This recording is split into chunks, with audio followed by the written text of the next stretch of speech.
Buenas tardes con todos. Buenas Buenas tardes, Magister.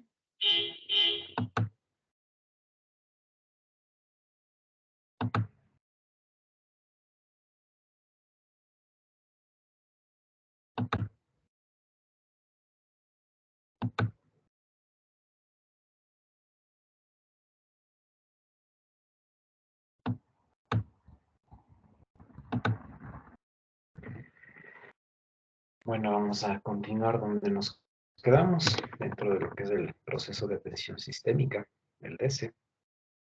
Habíamos estado viendo ya lo que es la atención a padres de familia.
Bueno, habíamos visto dentro de lo que es el departamento de consejería funciones directamente del departamento, específicamente del psicólogo como profesional, pues obviamente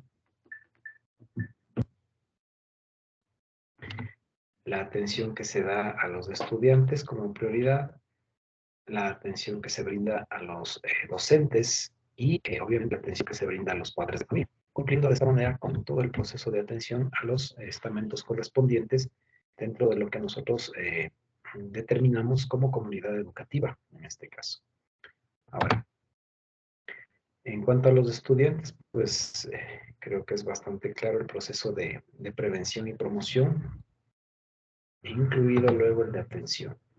En cuanto a los docentes, como lo mencionábamos la clase pasada, si el docente está bien, está en óptimas condiciones y maneja un buen proceso de salud mental, pues obviamente eso repercute directamente en el bienestar también de los estudiantes.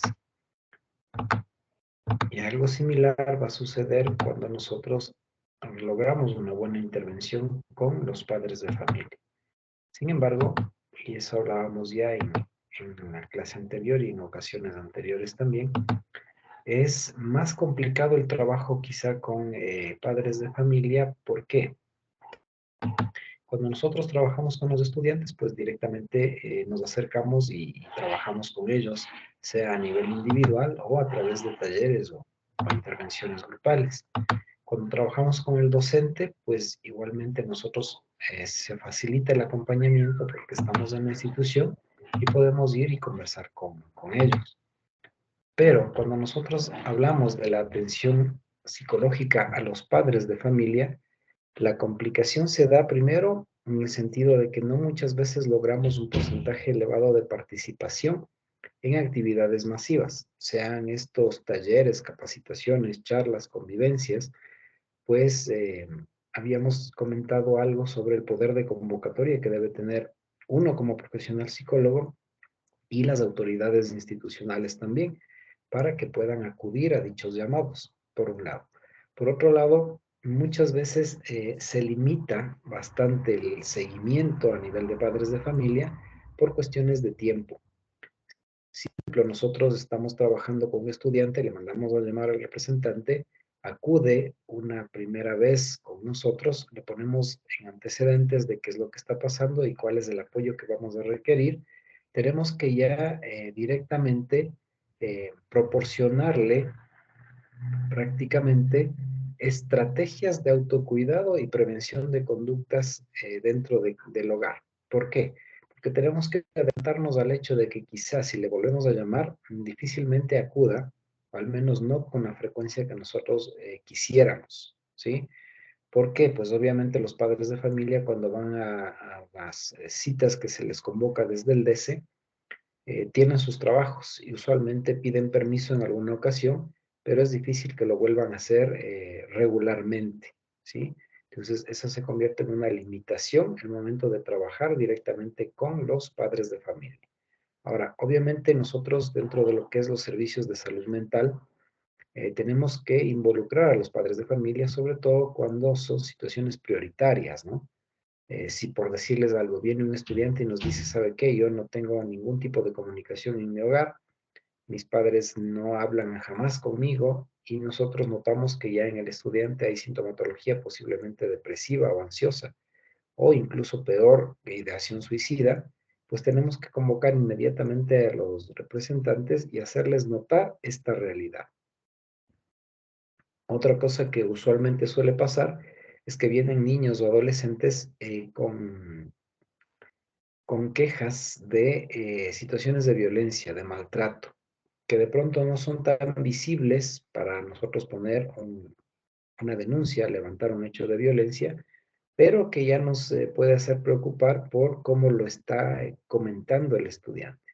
Entonces, en ese caso, igual convocamos al representante y tenemos que tener mucha sutileza en cuanto a hablar, determinar más o menos cómo está manejándose la comunicación intrafamiliar, estudiar cuál es el núcleo familiar, analizar esos patrones de comunicación y también respuestas emocionales dentro del hogar. Es decir, cómo está reaccionando el estudiante con el cual nosotros estamos trabajando, si hay otros hermanos o hermanas dentro de la misma institución en otros grados o cursos y cuál es el patrón de desenvolvimiento de conflictos dentro del hogar.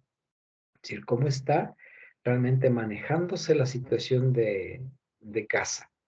Es decir, no hay que prestar atención a la solución de conflictos derivadas de problemas en el hogar y de problemas académicos también.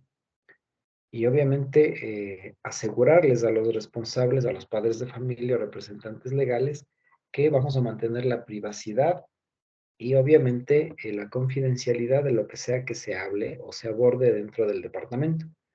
Pero aquí vuelvo a insistir, siempre estar pendientes de que es muy probable que no vuelvan, al menos en un buen tiempo, los representantes después de una cita primera.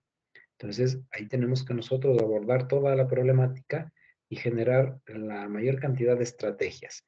Lo que hoy en día se hace es utilizar redes sociales, es decir, el día que van, pedirle sus números de teléfono, su correo y decirle, mire, yo le voy a llamar una próxima ocasión, pero si por algo de razones usted no puede acudir, pues yo le voy a escribir y le voy a enviar algunas estrategias, le voy a enviar algunos mensajes o incluso voy a comunicarle cómo está manejándose su hijo o su hija dentro de la institución después de esta charla que hemos tenido.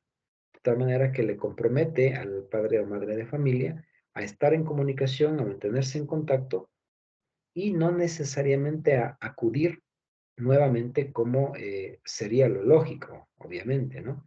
Pero que por cuestiones de trabajo muchas veces no se da. A veces se tiene la oportunidad de que usted manda una convocatoria y no es respondida, luego intenta una segunda y no hay respuesta, le llama directamente al teléfono y por lo regular, pues la respuesta es negativa, ¿sí? Me ha pasado en algunas ocasiones y estoy seguro que a muchos otros profesionales también, y en su momento a ustedes les pasará, que usted llama por teléfono al representante legal y le dice, ¿sabe qué? Yo quisiera ver en qué momento puede acercarse a la institución para conversar conmigo en el DC, y directamente le dicen, no, no puedo porque no tengo tiempo. Trabajo de lunes a viernes de 7 de la mañana a 7 de la noche y no puedo en ningún momento asistir a la institución. Entonces, cualquier cosa, por favor, me comunica vía telefónica.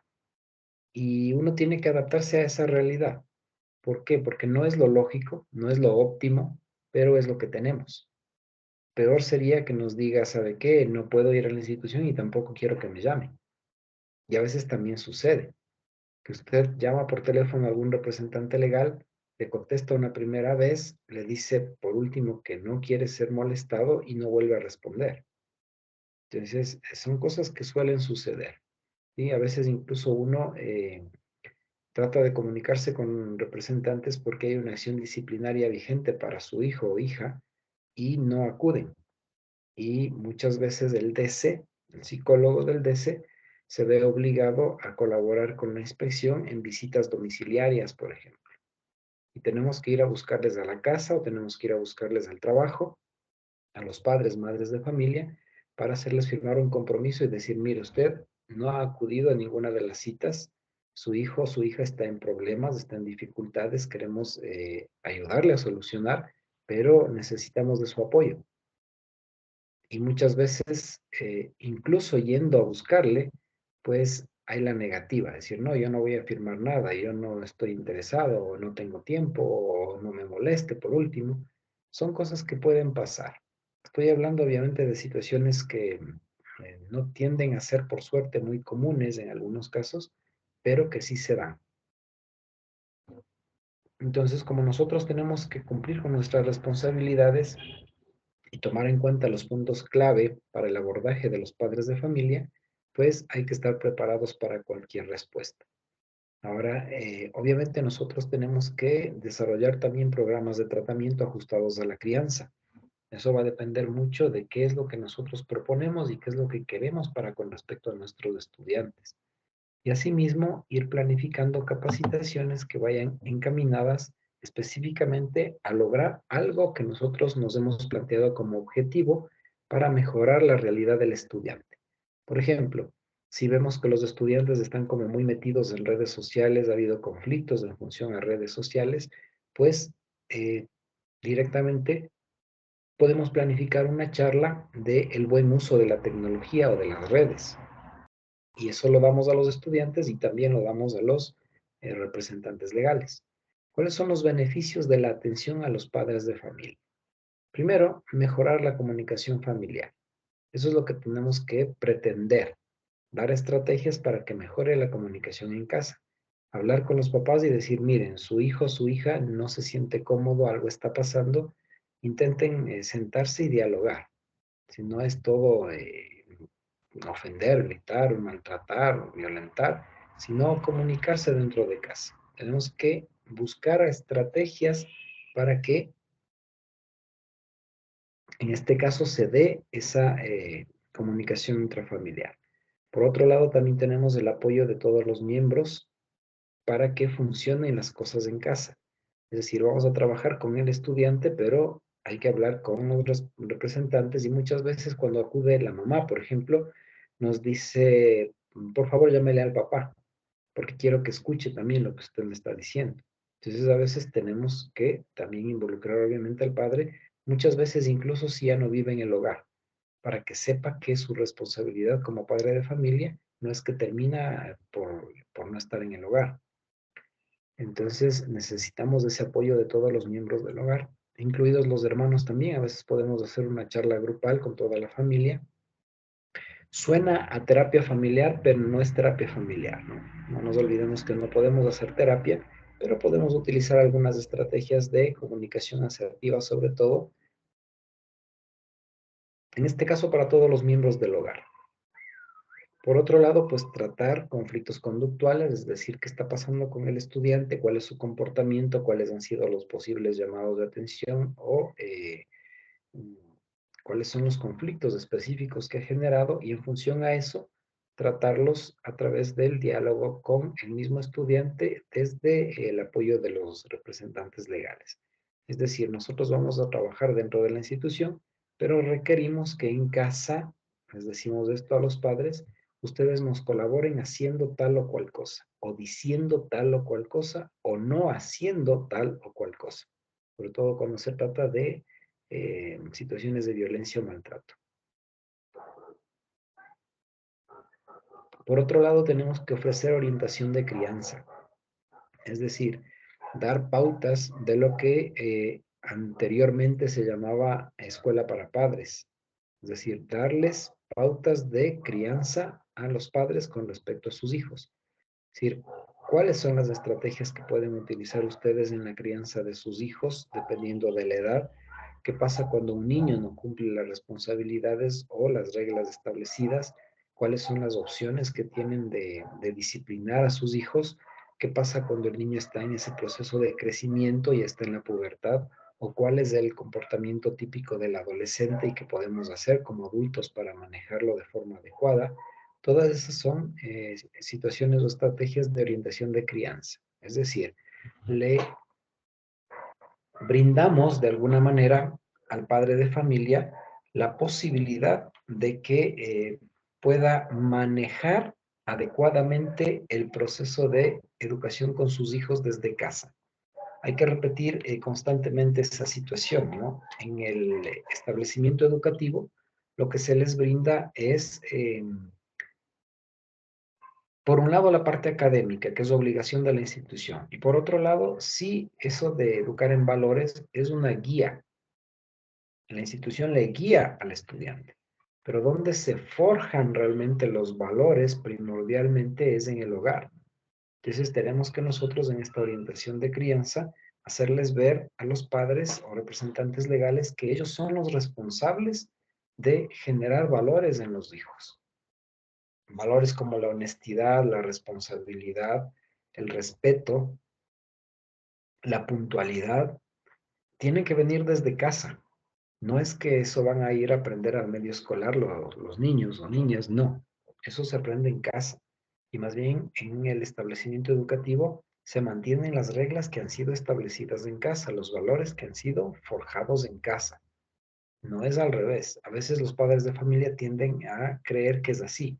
Los primeros años no se generó buenas estrategias, no se incentivó la práctica de valores y luego simplemente llegan a la institución, le matriculan y es como ustedes verán qué es lo que hacen con mi hijo. Yo ya no me encargo y no me voy más.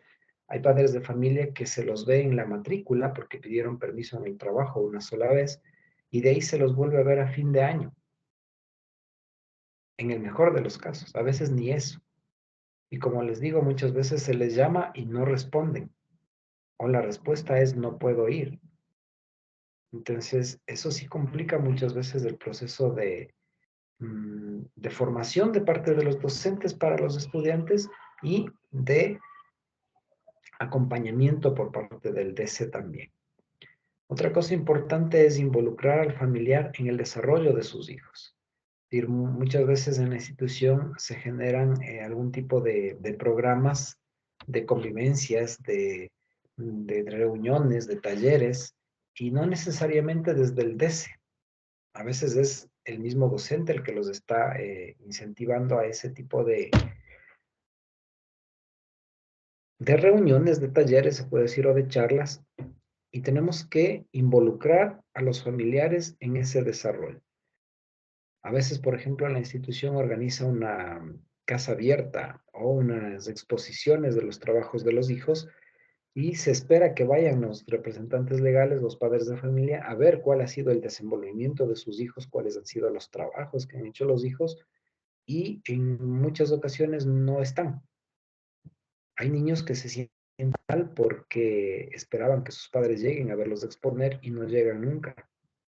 Entonces, esas son realidades que tenemos que nosotros estar pendientes de cómo manejar, de, de alguna manera brindar contención y apoyo emocional a los chicos cuando los padres no están involucrados. Por eso la idea es involucrar al familiar en el desarrollo de los hijos, pero pues obviamente si eso no sucede, hay que dar contención a los hijos. Ahora, todo esto son teóricamente funciones, digámoslo así, obligatorias del psicólogo en el DC. Sin embargo, muchas veces no se logra cumplir con todo esto por falta de colaboración de los padres, por falta de tiempo, por exceso de actividades, por muchos factores. No sé si tenemos alguna pregunta hasta ahí.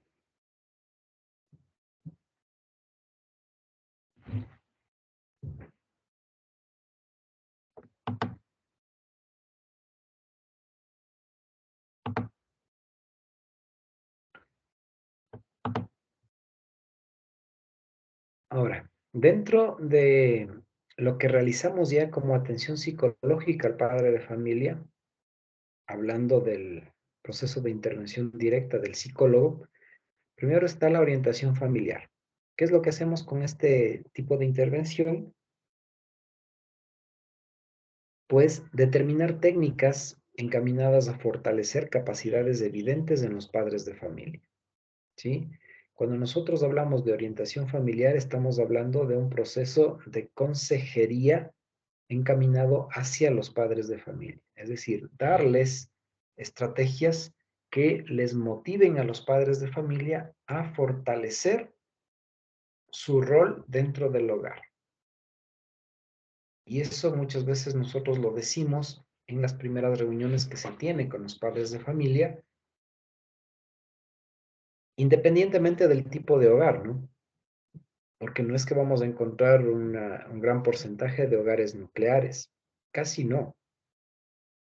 Tenemos muchos hogares monoparentales, hogares reorganizados, hogares desorganizados, hogares extendidos, hogares suplentes. Es decir, tenemos una gran variedad de familias con las que debemos trabajar. Entonces, el proceso de orientación familiar va a estar encaminada hacia determinar por un lado y fortalecer por otro lado las capacidades evidentes en los representantes legales. Es decir, permitirles que asuman el rol de representante legal, pero también el rol de padre o madre, aunque no lo sean muchas veces biológicamente hablando. ¿Sí? Hay ocasiones en las que, por ejemplo, uno da una charla y empieza a hablar de los valores que los padres deben forjar y por ahí alguien dice, es que mi hijo no es mi hijo, es mi nieto o es mi sobrino y yo soy su representante. Entonces la pregunta en ese caso es, ¿con quién vive el niño? Es conmigo. Entonces usted es, en este caso, el responsable directo. Asuma el rol que le corresponde. A veces tenemos, por ejemplo, hogares reorganizados donde el padre no es padre biológico, pero le crió a los chicos desde que eran niños y sin embargo no terminan de asumir el rol por el miedo a que después los hijos les digan es que usted no es mi papá, no tiene por qué ordenarme, por ejemplo, no tiene por qué ponerme disciplina. Y suele pasar. Y uno, ¿qué es lo que tiene que hacer? Decir, a ver, ¿desde qué edad le ha criado a su hijo, a su hija? Desde los 3, 4 años. Entonces es su padre. No importa que biológicamente no lo sea. Es su padre y tiene que asumir el rol. Y el rol no significa agredir, el rol significa disciplinar, que es diferente. Entonces, hay muchas estrategias para generar disciplina en los niños, ¿sí? Algún rato comentábamos esto de que es más fácil hacerlo, de hecho, en los niños, porque luego cuando ya entran en el proceso de pubertad o adolescencia, ya se van a complicar las cosas. Ya ahí no va a ser tan fácil que un padre, en este caso, que no es biológico, asuma un rol realmente de padre autoridad, de padre disciplinar. ¿Por qué? Porque ya el adolescente no se va a dejar. Pero si en cambio lo hicimos desde que era pequeño, es diferente. Porque el mismo niño o niña le va a ver a su padrastro, por ponerle un término, como su verdadero padre. Entonces, eso es importante también, fortalecer esas capacidades evidentes en los padres de familia. La comunicación por encima de cualquier otra cosa. ¿Cuál es el objetivo de la atención psicológica al padre de familia? Como tal, pues fortalecer vínculos que unen a los miembros del sistema familiar. Y yo les pregunto a ustedes, ¿cómo podemos fortalecer esos vínculos? ¿Quién me ayuda? ¿Cuál sería una estrategia para fortalecer los vínculos dentro del sistema familiar?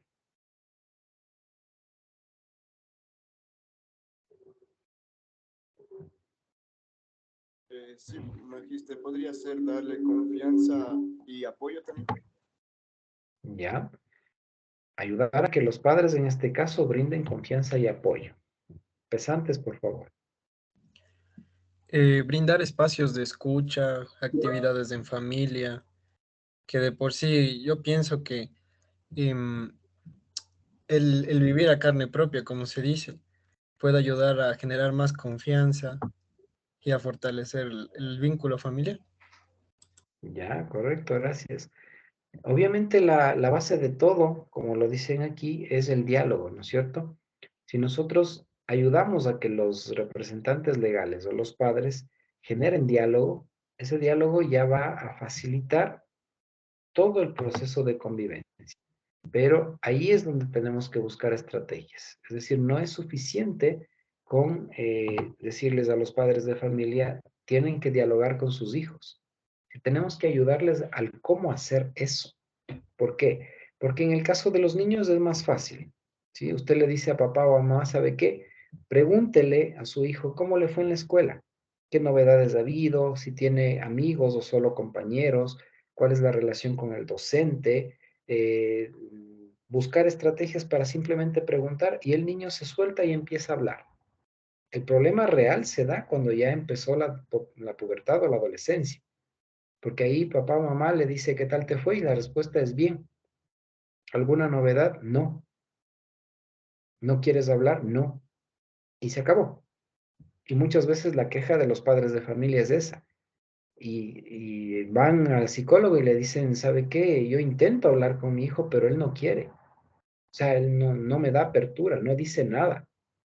Entonces, repito, nosotros tenemos que generar esas estrategias y darles a los padres de familia esas posibilidades de fortalecer vínculos.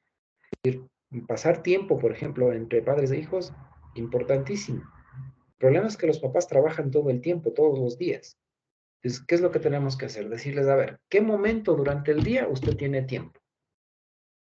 Y en algunos casos, por lo menos van a decir, sí, tengo una media hora, qué sé yo. O llego a las 9 de la noche y tengo una media horita antes de que se vayan a dormir. Por ahí se podría.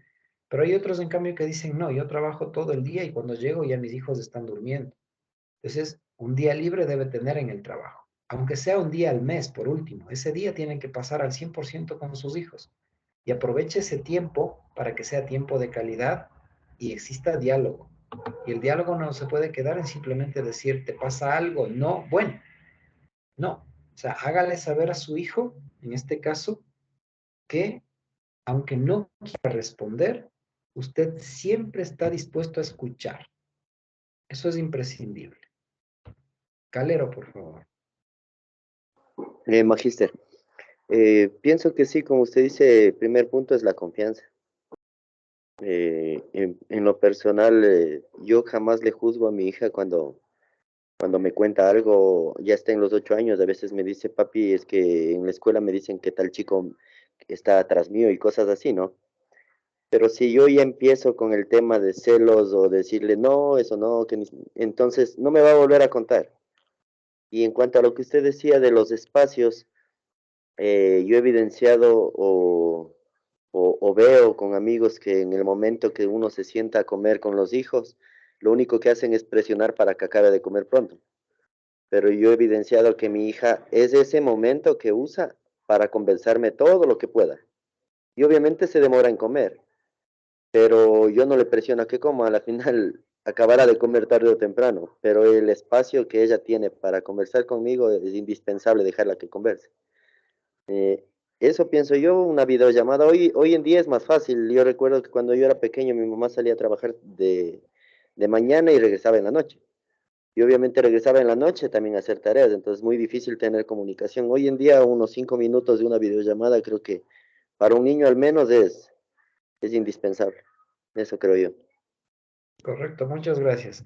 Esa es la idea, ¿no? Brindar tiempo de calidad en espacios reducidos, que es lo que usualmente tenemos. Y repito, esto ha funcionado bastante bien. Cuando los padres dicen es que no me responde cuando quiero hablar. No podemos quedarnos hasta ahí. Eso es lo que tenemos que hablar con los padres de familia. Es decir, en el típico ejemplo que les doy, ¿qué tal te fue? Bien y se acabó la conversación. No, tiene que ir más allá. Es decir, pero cuéntame, desde que llegaste a la escuela, ¿qué nomás pasó? ¿Hubo algún inconveniente con algún compañero, compañera? ¿Qué dice el profesor, la profesora? Si ya van creciendo los niños, es decir, están en la pubertad, por ejemplo, entre los, no sé, 11, 12 años, decir, ¿qué novedades ha habido? ¿Cómo están tus compañeros? ¿Han cambiado? ¿Más que tú, menos que tú? Es decir, dar la oportunidad a que el chico vea que hay confianza y que puede contar cualquier cosa. Y lo que dice el compañero es real. Si por ahí mi hijo o mi hija viene y me dice algo, y por más que a mí me parezca como no tan apropiado, es decir, no se lo voy a hacer saber, al menos no de una manera punitiva, ¿no? Es decir, ya, interesante, a ver, cuéntame más. Y sabes que puedes contar conmigo y puedes contarme cualquier cosa, pero luego también puedo ir generando ciertas estrategias de comunicación, ¿no? Pues sí, me parece interesante que te haya pasado eso, pero hay que tomar en cuenta que no es de edad todavía para ciertas situaciones, por ejemplo. Y nos vamos hablando un poquito de lo que es cuestión de responsabilidad, respeto, sin perder la confianza. Porque sí, el error que se comete muchísimo como padres, madres de familia, es a la primera que dijo la hija le cuenta algo que a mí no me parece desde la óptica del adulto, es generar eso no está bien. Inmediatamente el niño es hasta aquí y no vuelvo a contar nada. ¿Por qué? Porque ya se perdió la confianza, porque no me está dando mi mamá, mi papá, la oportunidad de contarle todo, sino que me está juzgando, me está criticando o peor todavía, me está ofendiendo, porque a veces pasa eso. Incluso miren, si es que viene el niño o la niña, llega donde el representante a decirle, ¿sabe qué? Me mandaron a llamar al representante. La idea no es reaccionar violentamente, decir, ¿qué es lo que hiciste? ¿Por qué? No. Es decir, ok, cuéntame qué fue lo que sucedió. Con calma. Eso es lo que hace falta muchísimo en los adultos. Y eso es lo que genera problemas de comunicación y muchas veces violencia intrafamiliar, que no estamos acostumbrados a escuchar con calma. Y eso es un don que la gente tiene y que debería explotar y desarrollar al máximo. Saber escuchar. O sea, si viene el niño donde papá o mamá y le dice, ¿sabe qué? Me mandaron a traer representante. Ok, me siento y conversemos. ¿Qué fue lo que pasó? ¿Por qué te mandaron a llamar representante? Porque hice esto, o me dijeron tal cosa, o me metí en un lío, o no presentan la tarea, o qué sé yo. Ok, listo, ¿por qué hiciste eso? ¿Cuáles fueron las situaciones alrededor? ¿Qué te llevó a cometer ese error? ¿Qué es lo que se puede hacer en este momento? Yo voy a ir al llamado, no hay problema, pero ¿qué crees tú que debería pasar? Entonces, incluso negociarlo, ¿no? Es decir, sí, vamos a ver qué es lo que dice el profesor, la profesora, pero desde ya me parece que fue un error tuyo, entonces hay que ir pensando en alguna estrategia para corregir ese error. ¿Sí?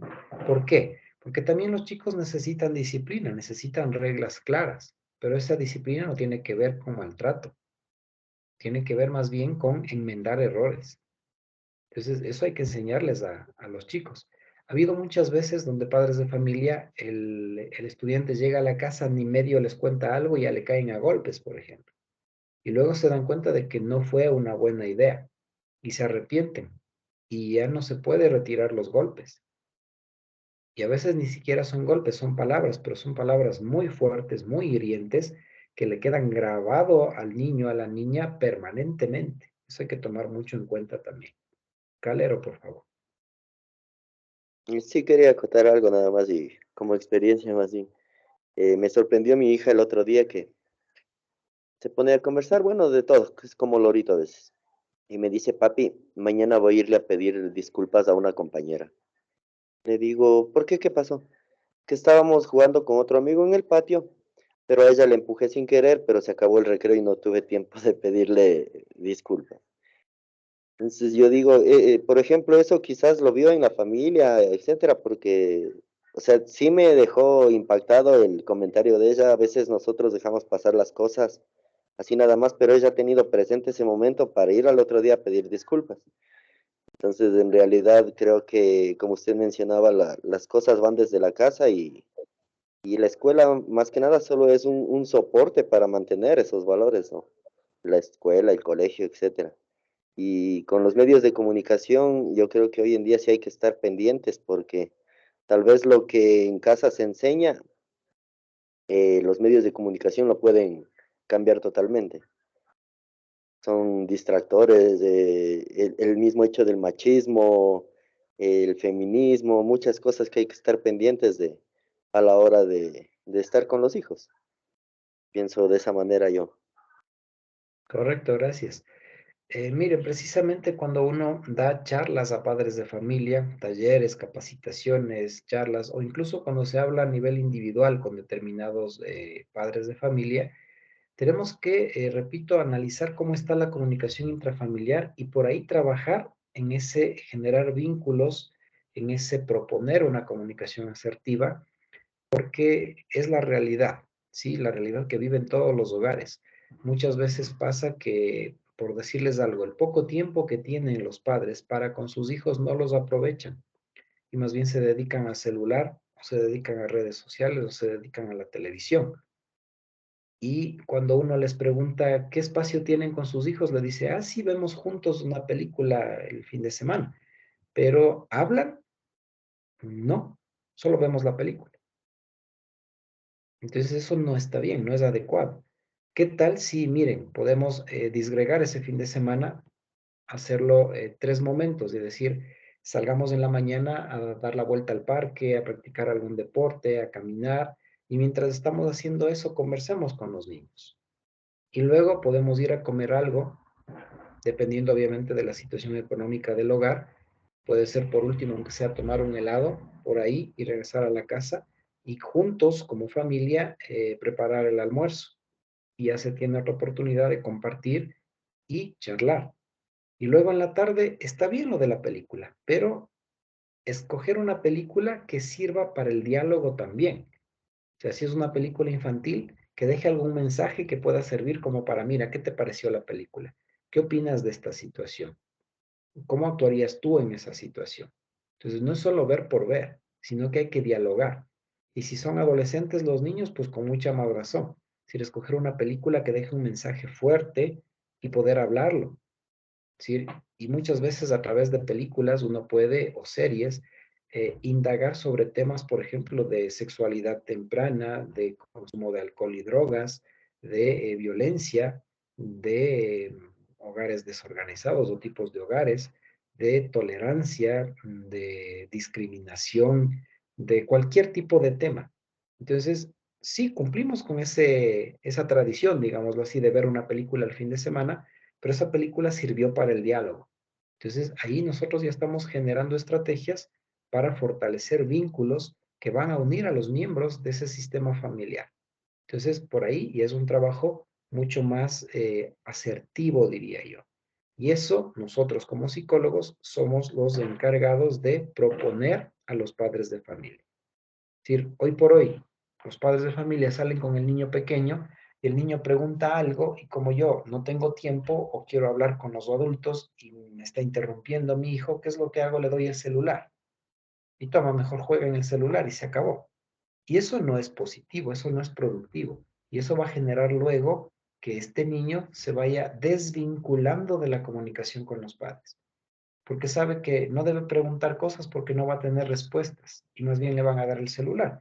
Entonces comienza también un proceso de vinculación a redes sociales que no son beneficiosas para los niños.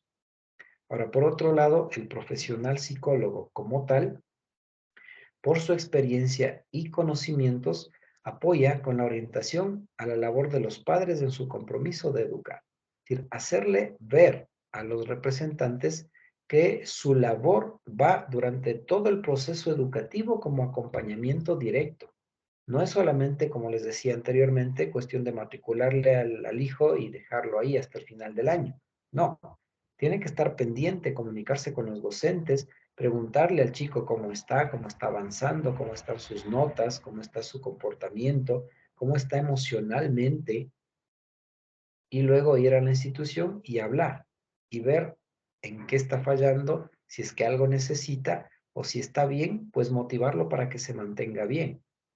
Entonces, todo eso nosotros como profesionales tenemos que hacerlo desde nuestra experiencia, desde nuestros conocimientos, para que los padres sepan que hay un buen proceso de orientación y que va a depender de ellos en gran parte.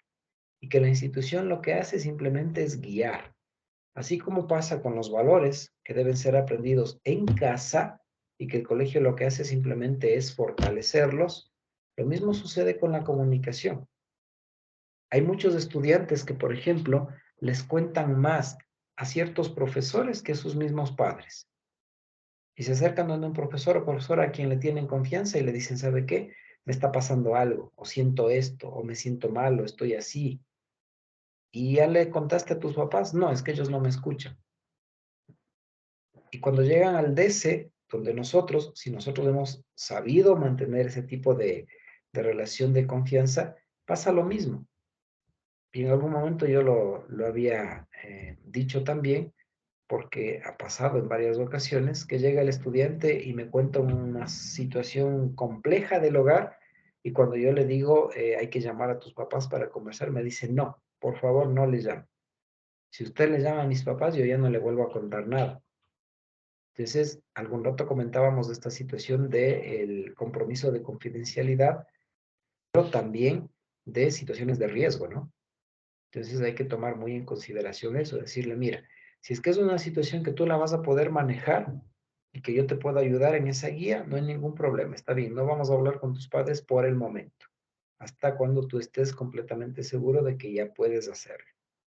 Pero si es que yo veo que es una situación de riesgo, que algún rato comentábamos, por ejemplo, estoy observando sintomatología depresiva, hay ideación suicida, hay problemas de cutting o cosas que ya se está haciendo daño el estudiante, pues obviamente le voy a decir, mira, yo te agradezco muchísimo por la confianza, pero esto es algo muy delicado que deben saberlo tus padres y no quisiera que dejes de confiar en mí, yo más bien te voy a generar, te doy una idea.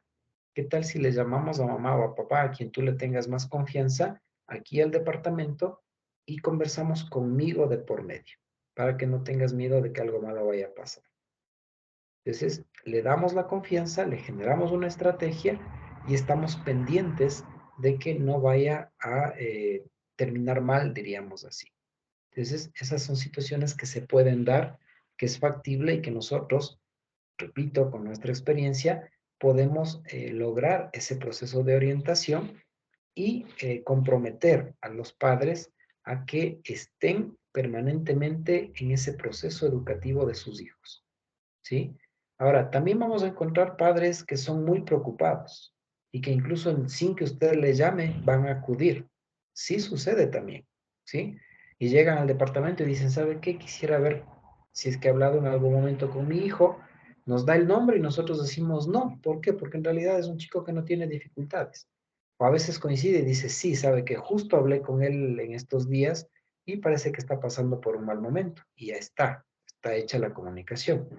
Hay otros padres de familia, en cambio, que vienen y nos dicen, ¿podría por favor hablar con mi hijo, con mi hija? Algo le está pasando y no quiere hablar conmigo. Entonces, son padres que sí están preocupados, que están pendientes y que por lo tanto son una buena red de apoyo para el trabajo que nosotros hacemos con los hijos. Hay otras ocasiones en las que, por ejemplo, nosotros hablamos con un chico y nos dice, ¿sabe qué? Quiero que hable con mi mamá o con mi papá, pero no por mí, yo estoy bien, sino por él o por ella, porque le veo mal. Y puede pasar también, y ha pasado. Entonces, de ahí, ¿qué hacemos? Llamamos al representante y le decimos, ¿sabe qué? Quiero hablar con usted. No porque su hijo o su hija haya hecho algo, sino porque me pidió que converse con usted. Entonces, a veces llegan los representantes y uno le dice, ¿sabe qué? Su hijo o su hija me comentó que usted está pasando por un mal momento. Quisiera ver si yo puedo ayudarle en algo.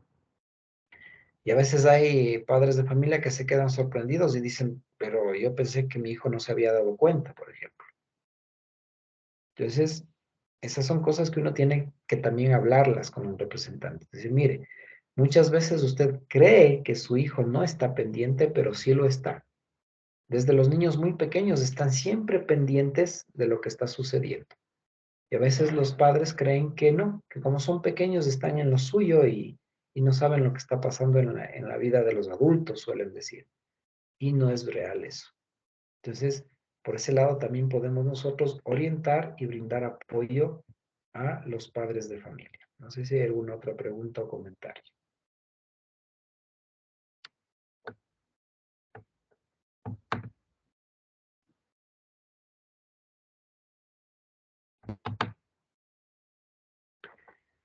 Ahora, esta atención psicológica al padre de familia tiene una finalidad, la misma finalidad que nosotros habíamos visto en cuanto al trabajo con estudiantes y con docentes, Cuando nosotros hablamos de los padres de familia, pues obviamente la finalidad es el desarrollo y adaptación integral del individuo también.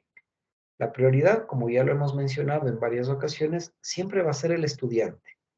Pero no nos olvidemos que siendo el estudiante la prioridad, si nosotros logramos un cambio de actitud, de comportamiento, de comunicación, de orientación o de lo que sea que requiera el padre de familia, pues obviamente el estudiante va a ser el directamente beneficiado.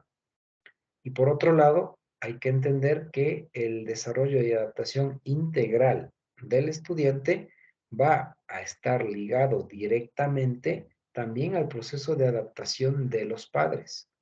Entonces, tenemos que ir nosotros hacia ese proceso de desarrollo y adaptación de todos los miembros de la comunidad educativa en este caso.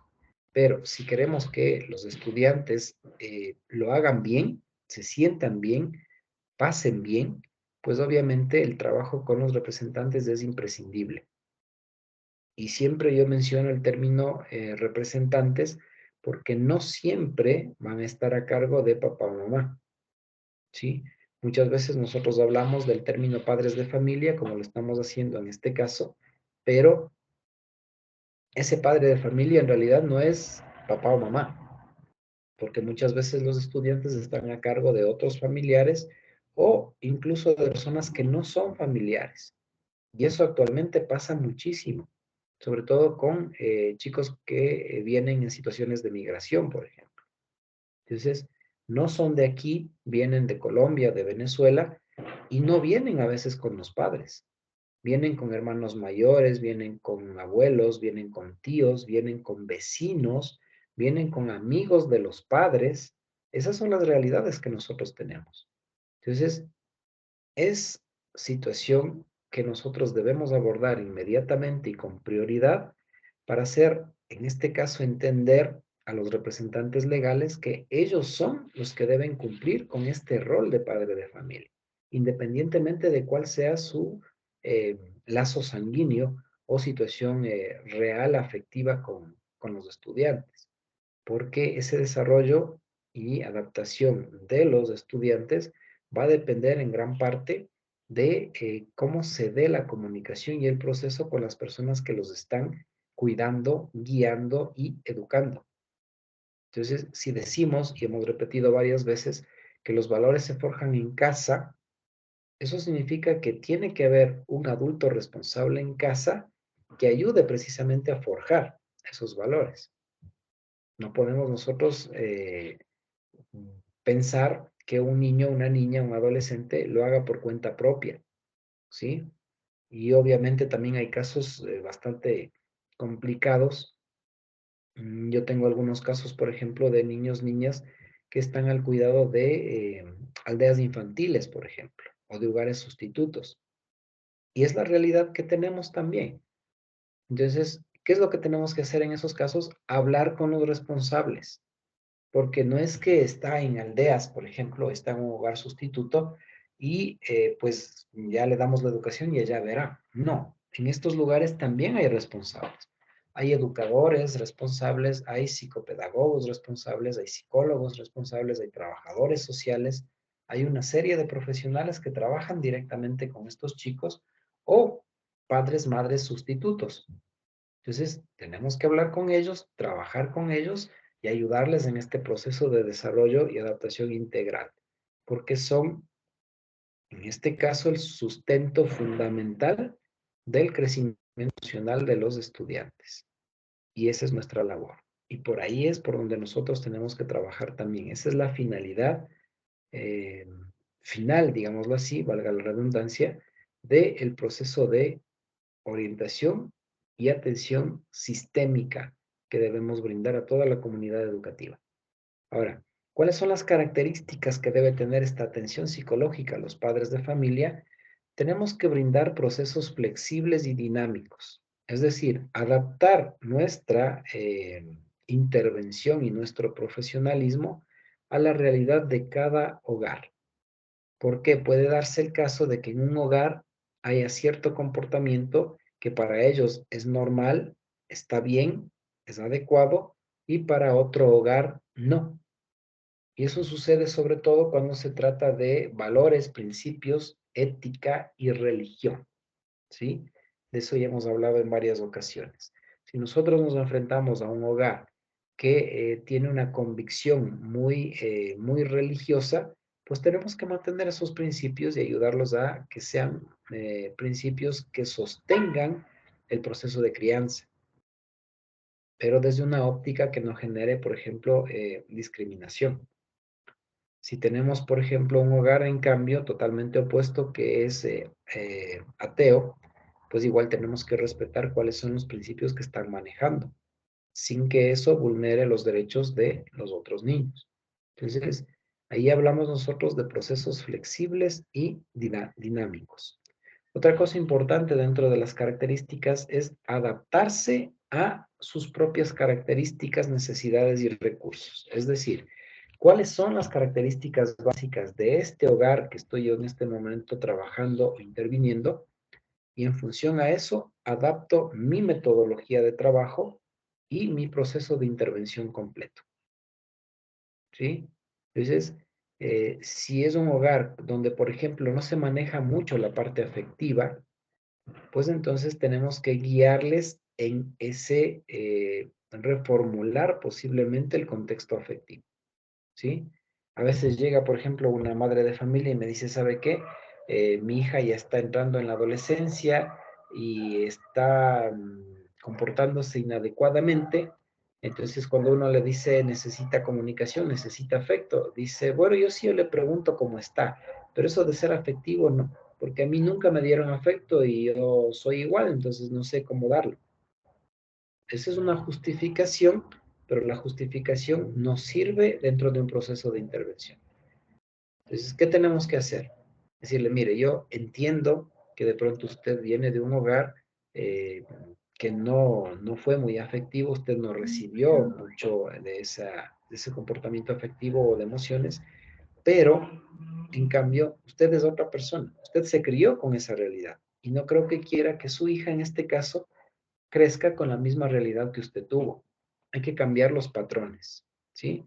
Es lo mismo lo que sucede cuando en un hogar, por ejemplo, viene el chico o la chica y nos dice es que me pegan, por todo me pegan, y nosotros llamamos a los papás y nos dicen es que a nosotros nos criaron así. Esa es una repetición de violencia consecutiva, pero que no está bien. No es que porque a usted le golpearon, usted tiene que hacer lo mismo con sus hijos. La idea es cambiar los patrones que resultan negativos. Entonces ahí, ¿qué es lo que hacemos? Obviamente, sí, regir nuestra intervención a la realidad de la familia, pero ayudarles a entender que hay que cortar con esos ciclos, que son ciclos negativos que no se pueden mantener, que hay formas de disciplinar que no tienen que ver con el castigo físico necesariamente y que van a generar a la larga mucho más provecho, diríamos así, en la convivencia familiar. Romper el círculo partiendo de sus falencias en la infancia, cambiar todo eso para los hijos. Correcto, esa es la idea. Hacer entender, en este caso a los adultos, a los responsables, que lo que ellos vivieron quizá fue bueno en su momento, ¿sí? Uno no puede enmarcar la crianza de los hijos en función a cómo fueron criados por sus padres. Pudo haber habido muy buenos valores, y no lo dudo. La mayoría siempre recuerda buenos valores de los hogares, pero la realidad y el tiempo son totalmente diferentes. Y por lo tanto, lo que nosotros recibimos no necesariamente va a tener la misma funcionalidad que lo que tienen ahora, ¿sí? Si nosotros nos vamos a tiempos anteriores, pues sí, la disciplina era muy estricta y cuando algo no estaba bien, eran los golpes y el castigo físico, pero también hay que considerar que en la mayoría de hogares la mamá estaba permanentemente porque se encargaba exclusivamente del hogar mientras el papá estaba fuera trabajando. Y era una realidad distinta. Y quizá lo que generó buenos valores no fue el castigo físico, sino el que la mamá esté ahí permanentemente con afecto. Pero eso no lo queremos aceptar de esa manera. Y creemos que el castigo físico es lo que nos hizo buenos seres humanos, nos hizo firmes, nos hizo fuertes. Y no es así. Hoy por hoy la realidad es distinta. ¿Por qué? Hemos hablado varias veces también de esto. Primero, papá y mamá trabajan todo el tiempo. Entonces, no hay un sustento afectivo permanente en casa. Y muchas veces los padres terminan por esa falta de tiempo sobreprotegiendo a los hijos y dejándoles hacer mucho. Hay mucha permisividad. Por otro lado, en cambio, viene también la realidad de que no necesariamente, como digo, los niños están con papá y mamá. Pueden estar en hogares sustitutos, en hogares reorganizados, en hogares desorganizados, y la realidad pues ya con solo eso cambia totalmente. Entonces, si estamos hablando de un proceso flexible y dinámico, tiene que adaptarse a la realidad que hoy vivimos. Entonces, tenemos que enseñar a los padres, madres, a romper ciclos, hacerles entender que la violencia solamente genera más violencia. Eso no hace que se cambie el comportamiento para bien. Hoy en día ya no. Pero que en cambio sí hay que poner reglas claras y hay que imponer disciplina, pero no una disciplina autoritaria, una disciplina a golpes, sino más bien una disciplina que nos dé la facilidad o la factibilidad de negociar castigos. Y eso funciona bastante bien. Y eso tenemos que nosotros como profesionales hacerles entender a los padres de familia. Si mire, su hijo o su hija cometió un error, pues entonces tiene que tener un castigo. ¿Cuál es el castigo? Negócielo.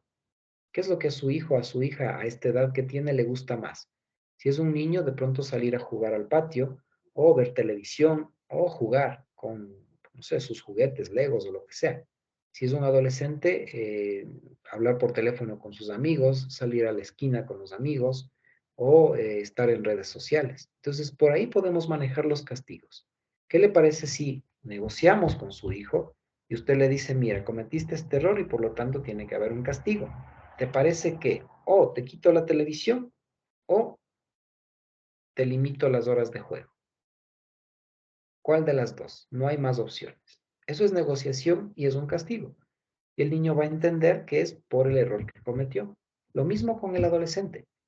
Mira, hiciste algo mal, me llamaron la atención, puede ser en el colegio por eso, entonces tiene que haber un castigo.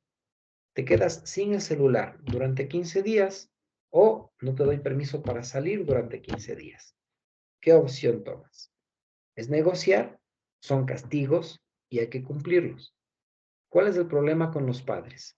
Que se alteran, le golpean y luego como se arrepienten de haberle golpeado, le dan todo lo que le piden. Entonces, ¿qué estamos haciendo con los niños, con los adolescentes?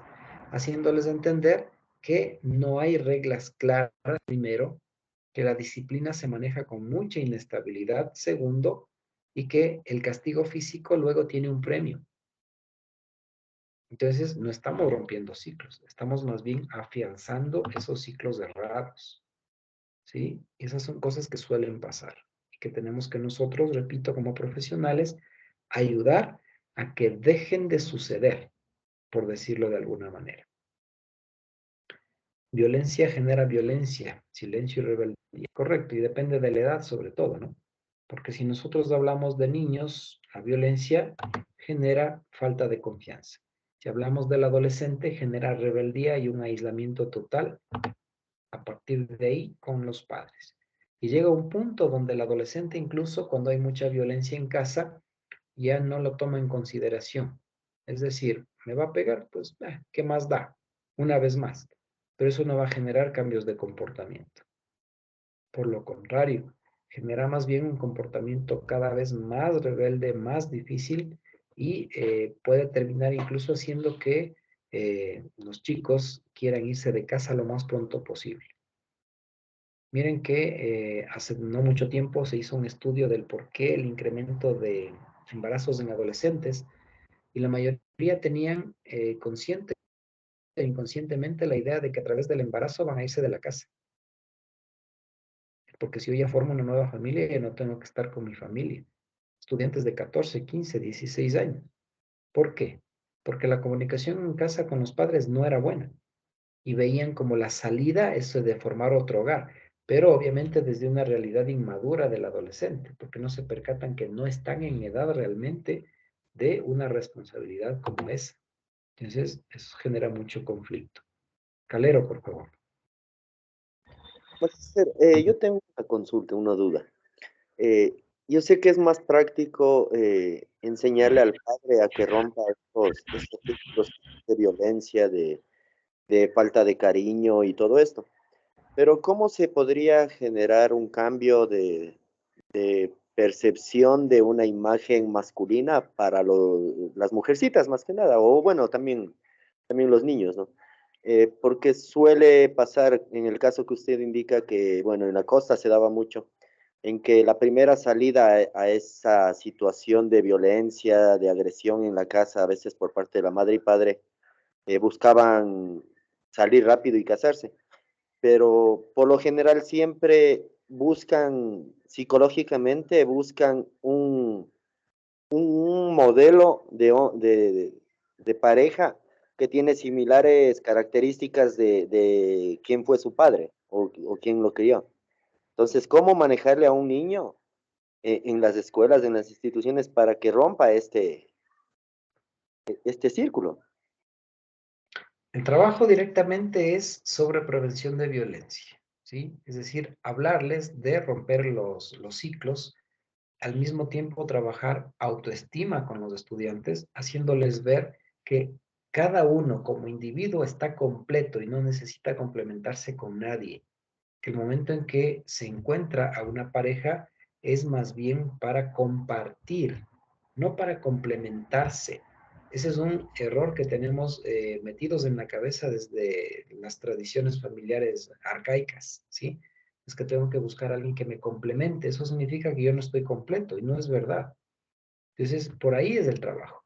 Hacerles entender que no hay que repetir patrones, que la violencia no es necesaria, que el individuo solo está bien y tiene que crecer como persona, plantear un proyecto de vida adecuado, de tal manera que el niño o la niña diga, sí, en realidad yo me veo a futuro como un profesional, me veo viajando en un buen trabajo, haciendo las cosas bien y no atado a alguien o atada a alguien solamente por el hecho de salir de un hogar que no es bueno. Por ahí es el trabajo. Muchas veces tenemos que enfocarnos en lo que va a pasar a futuro con este adolescente, con este niño. Es decir, mire, si las cosas en casa no van a poder mejorar, si tú no puedes transformar la situación conflictiva del hogar, ¿qué es lo que tenemos que hacer? Dedicarte a ti mismo, esforzarte por estudiar, esforzarte por salir adelante, plantearte un proyecto de vida, un objetivo de vida futuro y hacerlo por ti, no por los demás, no por demostrar nada a nadie. Y no necesitas buscar a nadie, repito, que te complemente, porque tú estás completo y tienes que aprender a valorarte como tal. El trabajo en autoestima es imprescindible para romper ciclos y ha funcionado bastante. ¿Por qué? Porque hace que los niños y los adolescentes se empoderen de sí mismos y de su realidad. Y por lo tanto, cuando llegue el momento de buscar pareja, ya no van a buscar una pareja que tenga un patrón establecido de lo que ellos conocieron, sino más bien alguien que tenga la libertad de ser afectiva, de ser comunicativo, de compartir conmigo y no repetir esquemas. Ahí nosotros vamos desbloqueando de la cabeza la idea de que yo tengo que conseguirme alguien igual a mi mamá o a mi papá, porque muchas veces ese es un patrón inconsciente. No es que los chicos entran en la adolescencia y dicen, yo quiero casarme con alguien que sea tal como mi mamá o como mi papá, que me maltrataba, me ofendía o no se comunicaba conmigo. Eso es inconsciente, es preestablecido. Entonces, ¿cómo lo cambiamos? Desestructurando la parte cognitiva desde una realidad autónoma y eso va forjando autoestima. Por ahí es el trabajo. Gracias, Magister. Eso funciona de igual manera en el otro lado, ¿no? Cuando en cambio el padre y la madre son quizás amorosos, protectores, siempre pendientes. Y si esta persona encuentra una pareja con características similares, piensa que es lo ideal, pero ¿qué pasa si esta persona más bien es fuera de ser de esa manera, pero tiene su libertad financiera, económica y todo eso? Ya no está muy al pendiente de esta persona, entonces también va a haber falencias, ¿no? Depende. Una cosa es un hogar afectivo, cariñoso, pero que genera autoestima, y otro muy diferente es un hogar afectivo, cariñoso, sobreprotector. No nos Ok, olvidemos que la sobreprotección también es una forma de maltrato, ¿no? Ahí tenemos que diferenciar. listo. Porque si es que es un hogar realmente afectivo, pero que brindó seguridad, forjaron buena autoestima, entonces no va a haber problema. No es que el niño o la niña va a crecer y va a buscar a alguien como papá o mamá. No, posiblemente a nivel inconsciente diga, sí quisiera un hogar estable como el que yo tengo, pero en función a lo que yo necesito, no a lo que he recibido. Eso es autoestima. En cambio, si hubo sobreprotección, pues sí, se corre el riesgo de que se busque una persona muy afectiva, muy cariñosa, pero desde un parámetro de dependencia afectiva. Y eso no es positivo. Entonces eso tendríamos que diferenciarlo también. Eh, Finalmente, como precauciones dentro del proceso de atención psicológica al padre de familia, se debe contar con el consentimiento y participación de los padres, ¿sí? Es decir, esto para el trabajo con los hijos y obviamente con ellos mismos. Nosotros no podemos empezar, por ejemplo, un proceso complejo con un estudiante si no nos lo han consentido los padres. No podemos hacer una evaluación o enviarlo o remitirlo a una entidad externa si es que no tenemos el consentimiento de los padres. Miren que hoy por hoy incluso para cuestiones de convivencias, de giras de observación, de campamentos, hasta de vacunas, se necesita un consentimiento firmado del padre de familia para que nosotros podamos actuar con los niños o adolescentes. Eso es ley. Entonces, eso no podemos olvidarnos nosotros. Y lo mismo hablar con los padres de familia en cuanto a si están dispuestos o no a seguir, por ejemplo, un proceso. Es decir, usted está dispuesto a venir cada cierto tiempo para resolver los conflictos de su hijo o de su hija. Sí, seguro. Entonces, si es que es necesario, incluso como verificador, les hacemos firmar un compromiso que es factible. Estos refuerzan hábitos y actitudes positivas que se espera lograr. ¿Por qué? Porque el padre, la madre de familia va a entender, el representante legal en este caso, que lo que nosotros queremos hacer es en beneficio para su representado. De tal manera que ese consentimiento y participación no solamente va a ayudar al padre de familia, madre de familia o representante a estar más directamente vinculado con la realidad de su estudiante, sino que también al estudiante le va a servir para entender que sus padres están pendientes de lo que a él le pasa, ¿sí? Porque muchas veces sucede, como les había dicho, que el chico dice, no, mi mamá o mi papá no va a venir si usted les llama. Le aseguro que no va a venir. Y cuando uno les llama, el representante dice, sí, claro, enseguida, ¿cuándo puedo ir? Entonces, cuando al estudiante se le dice, ¿sabes qué? Ya hablé con tu representante y sí va a venir. Se queda así como en serio. Yo pensé que no. ¿Por qué? Porque el chico piensa que él no le importa a sus padres. Y cuando se da cuenta que no es así, empieza a cambiar la visión de cómo estaban las situaciones en casa. Y eso también tiende a cambiar automáticamente el comportamiento de los estudiantes. Es decir, no, en realidad mis papás sí se preocupan por mí, solo que tal vez no tienen tiempo, solo que no me han dado ese afecto que yo requería, pero están pendientes. Y eso es lo que uno, por lo regular, siempre se les dice a los padres de familia en las charlas, en los talleres, en las capacitaciones. Usted hágale saber a su hijo que siempre va a contar con usted. No importa que no haya respuesta de parte del niño o el adolescente. Todo el tiempo pregúntele cómo está y hágale saber que cuenta con usted. ¿Por qué? Porque es mejor que el niño y el adolescente sepan que mamá o papá está ahí permanentemente, aunque yo no quiera hablar, a que se metan en la cabeza la idea de que nunca me pregunta nada porque no le intereso o porque no me quiere. Porque los niños y adolescentes se graban muy rápido ese tipo de situaciones. Si nunca me pregunta nada, si nunca se interesa por mí, si no me quiere. Y muchas veces cuando uno habla con los papás dicen, pero es que, ¿para qué le pregunto si la respuesta siempre es la misma? No quiero hablar, no pasa nada. ¿Sabe para qué? Para que él sepa que puede contar con usted. No importa que la respuesta sea siempre la misma.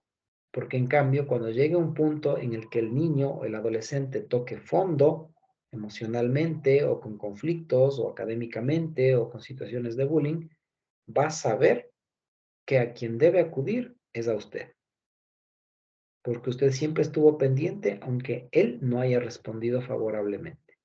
Esa es la diferencia. Y esa diferencia marca muchísimo el comportamiento de los estudiantes y el hasta dónde van a llegar ellos con los procesos que se realizan. Entonces, mire usted, desde la óptica de la intervención directa del psicólogo en este proceso de atención sistémica, pues si nosotros hacemos un buen proceso con estudiantes y lo vinculamos a un buen proceso con sus representantes y al mismo tiempo trabajamos con los docentes, la institución educativa va a marchar bien y por ahí debemos optar. Ahora, claro, y como les decía yo anteriormente, el limitante viene con la cantidad de estudiantes, viene con las realidades que se viven, viene con la falta de tiempo, viene con la falta de profesionales para los departamentos de consejería. Entonces, como en algún momento decía uno de los compañeros, realmente, en teoría, es increíble la función que cumple el psicólogo y súper óptimo el resultado que podemos tener con procesos. Pero en la práctica real hay muchas falencias, hay muchas cosas que quedan pendientes y lo que sí les sugiero siempre yo a los estudiantes es que con el mismo entusiasmo que usted empieza, independientemente de cuáles sean las respuestas, lo mantenga. Porque a veces uno cuando ve psicólogos ya de años y años de experiencia que no hacen prácticamente nada y uno pregunta por qué, suelen decir, es que uno se cansa porque no hay apoyo, porque se intentó hacer mucho y llegó un punto en el que ya no quise hacer más. Eso no puede pasar. Usted tiene que ser siempre eh, optimista, siempre asertivo, pase lo que pase, sea cual sea la respuesta, y pues obviamente el resultado tiene que ser alentador, así sea con un estudiante que usted logre un cambio, ya es bastante. Y eso le va a dar a usted la motivación para seguir trabajando, que eso es lo primordial. Entonces, por ahí el trabajo de atención sistémica del psicólogo en el DC a la comunidad educativa. No sé si hay alguna pregunta o comentario.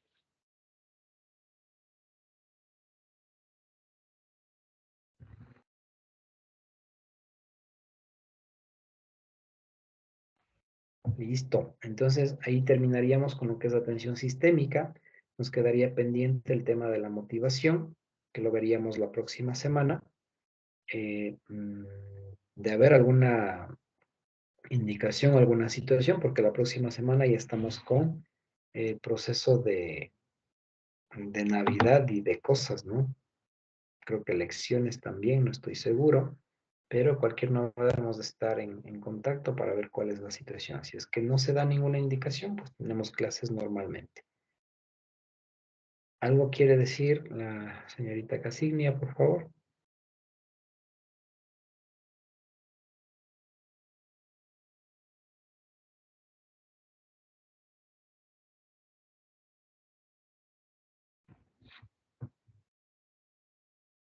¿Va a hablar o va a escribir?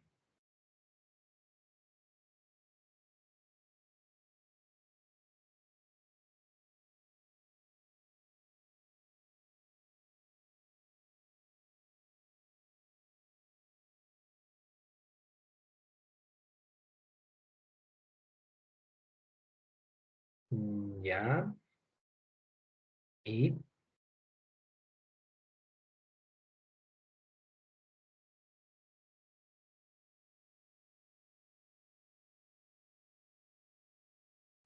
ah, bueno, si puede escribir con una mano, asumo que podía también escribir para los trabajos, pero bueno, si tiene la justificación, no hay problema, yo la recibo. ¿Alguna otra inquietud tal vez? Listo, entonces cualquier novedad me lo hacen saber. Caso contrario, estamos viéndonos la próxima semana. Que tenga una buena noche y una buena semana. Gracias, Gracias. Magister. Gracias, Magister. Una buena noche.